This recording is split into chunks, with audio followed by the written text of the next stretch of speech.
में गृह मंत्री सम्राट चौधरी जी ने कहा कि कोई अगर सड़क पर या कहीं पर अगर दुपट्टा खींच लेता है तो उसको छोड़ा नहीं जाएगा। क्या मुख्यमंत्री के हिजाब प्रकरण पर पुलिस ने कोई संज्ञान लिया है? देखिए, इसमें जो आपने सार्वजनिक स्थलों पर इस प्रकार के मनचले लोगों के बारे में बताया, तो इसके लिए एक अभया ब्रिगेड स्टार्ट किया गया है। उसके लिए हम लोग अगले वर्ष में जो एक बहुत बड़ी योजना है, करीब 2000 स्कूटी खरीदने का प्रस्ताव अभी हम लोगों ने बना के भेजा है। और उसमें हमारी जो महिला सिपाही है, महिला सब इंस्पेक्टर है, एएसआई है, उनको उसमें तैनात किया जाएगा। और जो संवेदनशील बिंदु हैं, स्कूल के सम्मुख, कॉलेज के सम्मुख, कोई कोचिंग सेंटर है उसके सम्मुख, तो उन सभी संवेदनशील जगहों पर जहाँ पर इस प्रकार के मंचलों के द्वारा छेड़खानी की संभावना प्रबल रहती है, वहाँ पर मॉब लिंचिंग के बारे में कुछ बताएंगे? देखिए, मॉब लिंचिंग के लिए कानून भी बन गया है। और मॉब लिंचिंग कभी जैसे अभी जो नवादा में एक घटना हुई है, उसमें जी हाँ, नवादा में जो घटना हुई है उसमें 10 लोगों पे नामजद किया गया था और लगभग सभी की एक की गिरफ्तारी लंबित है। सभी को तो गिरफ्तारी नहीं हुई? नहीं, सब गिरफ्तार कर लिया गया। आपको सूचना नहीं है?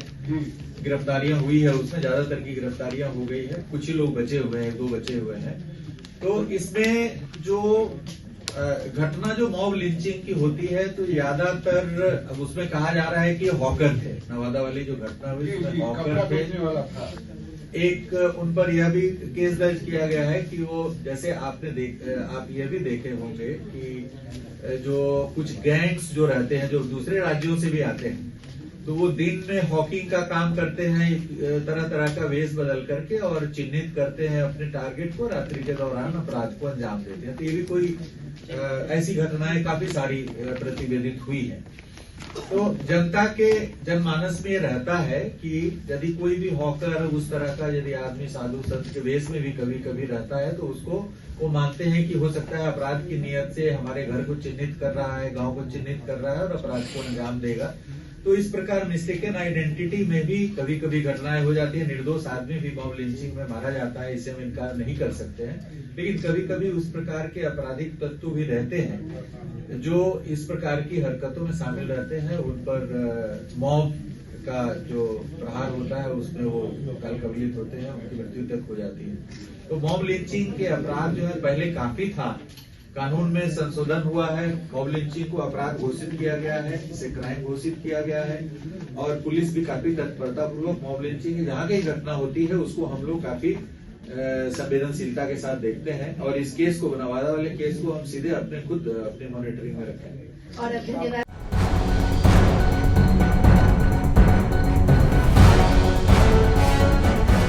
नमस्कार, आप देख रहे हैं हल्ला बोल टीवी। मैं हूं अली। डीजीपी विनय कुमार से आज प्रेस कॉन्फ्रेंस के दौरान पत्रकारों ने एक सवाल पूछा।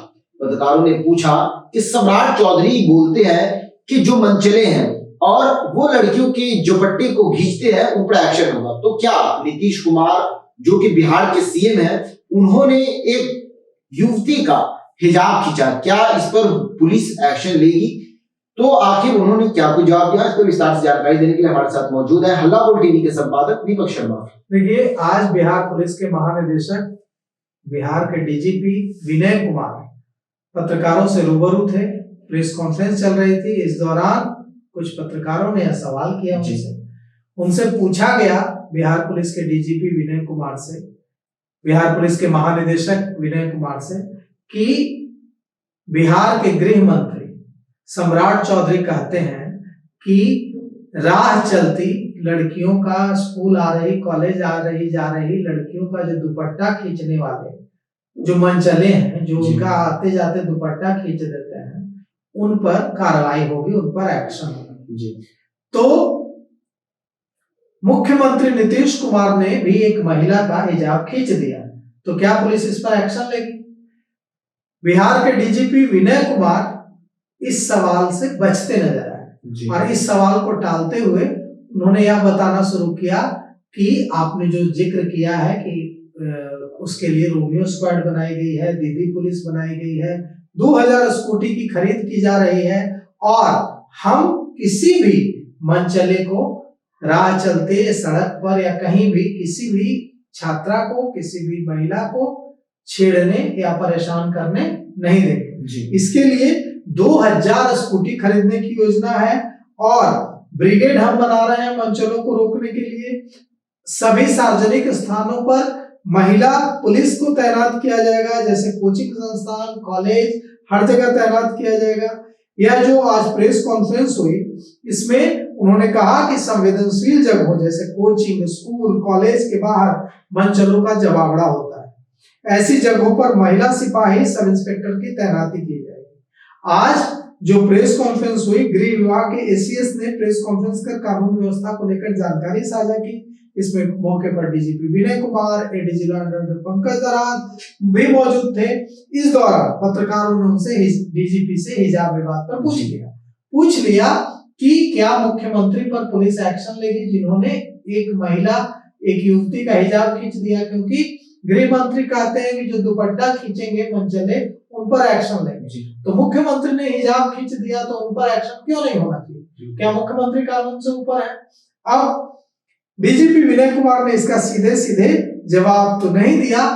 उन्होंने सिर्फ इतना कहा कि हम मंचलों को रोकने के लिए सभी सार्वजनिक स्थलों पर सब इंस्पेक्टर्स और पुलिस की, महिला सब इंस्पेक्टर और पुलिस की तैनाती कर रहे हैं और हम किसी भी छात्रा को असुरक्षित महसूस नहीं करने देंगे, चाहे वो सड़क हो या कोई भी सार्वजनिक स्थल हो, मंदिर हो, कॉलेज हो, कॉलेज का गेट हो, चाहे किसी कोई दुकान हो या मॉल हो, कहीं से भी गुजरे छात्रा वो सुरक्षित फील करे। अभी देखिए यह सवाल जहां तक पूछने की बात है अली, तो प्रधानमंत्री नरेंद्र मोदी से मिलने कल नीतीश कुमार गए थे दिल्ली। जब वे दिल्ली पहुंचे तो एक महिला पत्रकारों ने उनसे सवाल किया, यही सवाल कि नीतीश कुमार जी, मुख्यमंत्री जी, सर क्या जरूरत पड़ गई एक महिला का हिजाब खींचने की? क्या आप माफी मांगेंगे सर? क्या जरूरत पड़ गई सर एक महिला का हिजाब खींचने की? क्या आप माफी मांगेंगे सर? ये सवाल महिला पत्रकार दोहराती रही और नीतीश कुमार ठीक है कहकर आगे बढ़ते रहे और गाड़ी में बैठ गए। उन्होंने इसका कोई जवाब नहीं दिया। इससे एकदम साफ है कि नीतीश कुमार भी अब इस विवाद को खत्म करना चाहते हैं। देखिए इस विवाद को लेकर बहुत ज्यादा बवाल मच चुका है। एक बच्ची आई थी, एक युवती आई थी अपने आंखों में बड़े सपने लेकर। वो डॉक्टर है, अभी पढ़ाई भी उसकी पूरी नहीं हुई है, राजकीय तिब्बी कॉलेज कदम कुआं में पढ़ती है, पीजी की छात्रा है, 1 साल की पढ़ाई बची है। वो कई सारे सपने होंगे उसकी आंखों में, उन सपनों के साथ वो आई थी लेने नियुक्ति पर। लेकिन वहां मुख्यमंत्री नीतीश कुमार ने पूछा कि ये क्या है जी, और हिजाब खींच दिया। इसको लेकर जितना बवाल मचा, इसके बाद वो उस बच्ची के, उस युवती के भाई ने कहा, छात्रा के भाई ने कहा, डॉक्टर मुसरत परवीन के भाई ने कहा कि वो ट्रॉमा में है और वो कह रही है कि हम नौकरी भी ज्वाइन नहीं करेंगे बिहार में। अब 20 तारीख लास्ट डेट थी, उन्होंने नौकरी ज्वाइन नहीं की। बाद में उनको एक्सटेंशन दिया गया है, कहा गया है कि आप 31 दिसंबर तक ज्वाइन कीजिए, लेकिन लग नहीं रहा है, उन्होंने कोई कम्युनिकेट नहीं किया है स्वास्थ्य विभाग को। तो अब ऐसा लग रहा है कि वो बिहार में ज्वाइन नहीं करेंगे। तो जो कुछ भी हुआ, भले ही नीतीश कुमार की मंशा एक बेटी और पिता वाली मंशा ही हो कि हाँ छोटी सी बच्ची है, हिजाब लगाई है, जमाना कहां से कहां पहुंच गया, लेकिन मंशा चाहे जो भी हो, जो भी हुआ वो दुखद है और ऐसा पहले भी हुआ है। अशोक गहलोत थे मुख्यमंत्री राजस्थान के, उनसे स्टेज पर एक महिला आई थी मिलने, इस दौरान उसने घूंघट रखा था, तो अशोक गहलोत ने महिला का घूंघट उठा दिया था और कहा, लेकिन उन्होंने यह बात भी कही थी कि भाई के सामने घूंघट रखने की जरूरत नहीं है और घूंघट महिला का उठा दिया। नीतीश कुमार भी अगर इतना कह देते कि ये हिजाब क्यों, पिता के सामने हिजाब लगाने की जरूरत नहीं है, ये तो हम लोग तुम्हारे पिता की तरह है, क्योंकि वहां पर जितने अधिकारी थे सब पिता की उम्र के ही थे। दीपक कुमार थे जो मुख्यमंत्री और जो दूसरे अधिकारी हैं सब उस बच्ची के पिता की उम्र के ही थे। तो अगर मुख्यमंत्री नीतीश कुमार इतना कह देते कि हिजाब हटाने के बाद कि पिता के सामने हिजाब नहीं लगाया जाता, पिता के सामने पर्दा करने की क्या जरूरत है, हम तो तुम्हारे पिता जैसे हैं, तो यह बात भी वहीं खत्म हो जाती। लेकिन यह हो न सका और एक बच्ची जो बड़े सपनों के साथ नियुक्ति पत्र लेने पहुंची थी, वो ज्वाइन करना चाहती थी तभी तो नियुक्ति पत्र लेने पहुंची थी। और अब वो ये जो विवाद हुआ है, इसके बाद जिस तरह से भारतीय जनता पार्टी के झारखंड के विधायक ने, वो झारखंड विधानसभा के अध्यक्ष भी रह चुके हैं सीपी सिंह, उन्होंने तो हद ही पार कर दी। उन्होंने तो तुलना कर दी, जोड़ दिया उनका नाम डॉक्टर नुसरत परवीन का आतंकियों से, कह दिया कि यह भी पता लगाना चाहिए, मैं जांच की मांग करता हूं कि कहीं उनकी डॉक्टर नुसरत परवीन की जो कनेक्शन है वो आतंकियों के साथ तो नहीं है। वाह भाई वाह, जो जिसके लिए करुणा का भाव होना चाहिए, काइंडनेस होनी चाहिए, उसी को आप क्रिमिनल बता रहे हैं, उसको आप टेररिस्ट बता रहे हैं। यहाँ एक छोटी सी बच्ची है, नीतीश कुमार का बहुत चाहे जो हो, लेकिन यहाँ पर किसको परेशानी हुई इस पूरे मामले में? उस बच्ची को परेशानी हुई, डॉक्टर नुसरत परवीन को परेशानी हुई। एक छोटी सी बच्ची है वो, जो कि अपने आंखों में उसके सपने हैं एक बड़ा डॉक्टर बनने की।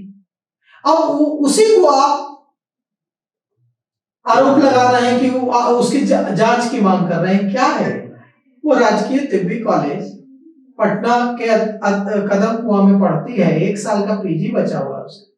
तो यह जो भी विवाद है यह बड़ा दुखद है और हम तो यही कामना करेंगे कि ऐसा दोबारा ना हो। तो सुना आपने किस तरह से एक नीतीश कुमार द्वारा एक युवती का हिजाब खींचने के बाद से मुसलसल ये विवाद बढ़ता ही गया और आज यहाँ तक पहुंच गया कि बिहार के डीजीपी विनय कुमार से भी क्वेश्चन किया गया। तो विनय कुमार ने बताया कि हम इस पर काम कर रहे हैं और हमारी टीम जो है जो मार्केट में मंजिले घूमते हैं और छात्राओं को परेशान करते हैं उसके खिलाफ हम एक्शन लेंगे और लेते रहते हैं। और हमारी अभाया ब्रिगेड और पिंक पुलिस, इस तरह की बहुत सारी जो सेनाएं हैं वो बनाई गई हैं। इस मामले को लेकर आपकी क्या राय है? अपनी राय कमेंट्स बॉक्स में जरूर दें। तो फिलहाल इस पेशकश में इतना ही। आगे की खबरों के लिए बने रहे हल्ला बुलेटिन के साथ। धन्यवाद।